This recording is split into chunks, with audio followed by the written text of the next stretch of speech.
మోకాళ్లలో గుజ్జును పెంచి నొప్పిని తగ్గించి సర్జరీని దూరం చేసే ఫ్రీడమ్ వాక్. రామోజీ సంస్థల అధినేత రామోజీరావు మృతి పట్ల ప్రధాని నరేంద్ర మోదీ సంతాపం ప్రకటించారు. రామోజీరావు కుటుంబానికి ప్రధాని ప్రగాఢ సానుభూతి తెలియజేశారు. ఈ మేరకు ఆయన ఎక్స్ లో పోస్టు చేశారు.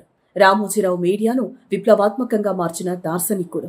పాత్రికేయ సినీ రంగంపై చెరగని ముద్ర వేశారు. మీడియాలో సరికొత్త ప్రమాణాలు నెలకొల్పారు. ఆయన ఎప్పుడూ దేశ అభివృద్ధి కోసమే ఆలోచించేవారు అని ప్రధాని పోస్ట్లో పేర్కొన్నారు.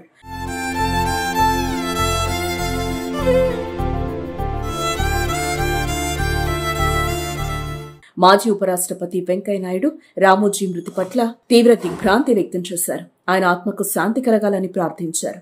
ఆయన కుటుంబ సభ్యులకు తన ప్రగాఢ సానుభూతిని వెల్లడించారు. రామోజీరావు అంటే క్రమశిక్షణ, సమయపాలన, నిబద్ధత అని అడుగుపెట్టిన అన్ని రంగాల్లో సరికొత్త ఒరవడి సృష్టించారని కొనియాడారు. రామోజీరావు మృతిపై మాజీ సీఎం జగన్ సంతాపం తెలిపారు.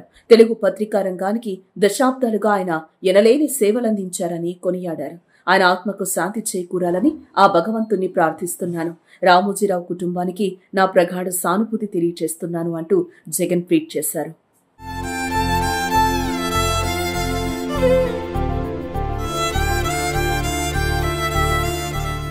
సుమన్ టీవీలో మీ పర్సనల్ అండ్ బిజినెస్ ప్రమోషన్స్ కోసం కింది నెంబర్కి కాంటాక్ట్ చేయండి.